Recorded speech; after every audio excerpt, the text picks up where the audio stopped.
Hi guys, welcome back.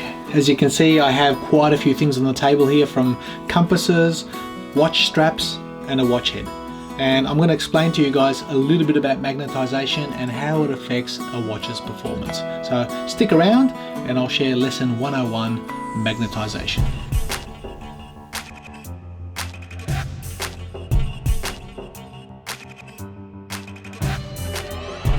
If you like my content and you want to see more, please help the channel by subscribing and don't forget to hit the notification bell. Okay, thanks for joining me guys. A watch's accuracy is affected by external factors, things like magnetization. Now this particular watch, it's a Seiko bottle cap. I purchased it a while ago. I regulated it, I put it on the time grapher, I regulated the watch to about 2 to 3 seconds per day accuracy, and it has been fantastic ever since. However, over time, as I've been wearing it and doing strap changes, I've noticed that the watch's accuracy has sped up. Now, recently I checked the watch again and it was magnetized, so I demagnetized it again. Wore the watch again, lo and behold, it's magnetized again after several weeks, and I couldn't understand why. So it got me thinking.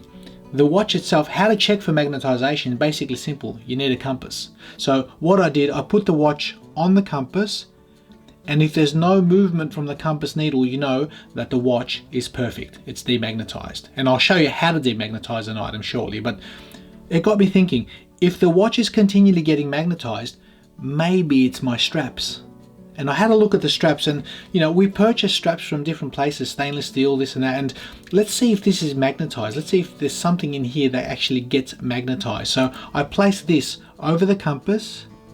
There you go, and as you can see, the compass is moving. So there's magnetization in some of my straps, and I've checked it out with different types of straps. Let's have a look at this one. There you go, that's magnetized as well. Then I thought, well, the majority of the time I wear it with silicone straps. It's impossible, that can't be magnetized, and as you can see, it's not. However, the spring bars, the quick release spring bars on these, I decided to check them today, and let's have a look. Whoa, there you go. This thing's gone crazy. Look, this thing's gone crazy. So these things here, they're beautiful little straps. They're soft and subtle, very nice, but there's copious amounts of magnetism in them. So let me show you guys how to demagnetize anything, whether it's watch straps or whether it's a watch. What we need is a handy dandy $10 demagnetizer. First and foremost, I'm going to take away the compass, get them out the way, move the watch out the way. What we do, we get the watch straps, we get the parts that are magnetized, and we place them on the actual demagnetizer. Just like that, I press the button and slowly pull away the straps. That's it. That should have done the trick. Let's check it out. So if I place the compass back, we'll let the compass settle in place on north. There you go. Now if I place the straps over the actual compass, almost perfect. There's still a little bit of magnetization, as you can see, subtle movement. Let's try that again. Sometimes it might take 1 or 2 times for you to get this right. However, there's no reason why you can't fully demagnetize something. There you go.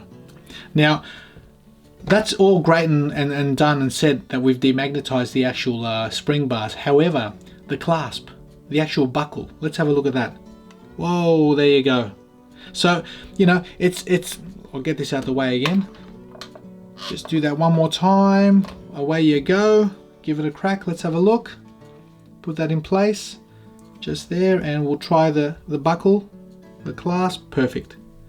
So, it's important that when we start buying leather straps or, aftermarket straps here and there that have got either spring bars or, any sort of steel material, check them out first, guys, because I spent a little bit of time, regulating this watch, and one of the first things I do when I buy my watches, I check them for magnetization. I put them over a compass, see if the compass moves. If the compass doesn't move, I know the watch is spot on. I can start regulating. I regulate it, I get it spot on. However, keep an eye out on what you're putting on your watches, guys. So I just wanted to share that. I hope that was informative. It's something that I just picked up today. I never realized that these things could actually magnetize watches, but unfortunately they do. So I hope you enjoyed that, guys. I wanted to share a couple of thoughts about magnetization and how it affects our watches and so forth. So now we're magnet free, as you can see, and I can go ahead and enjoy the watch again and not worry about it speeding up. So thanks again. We'll see you all next time.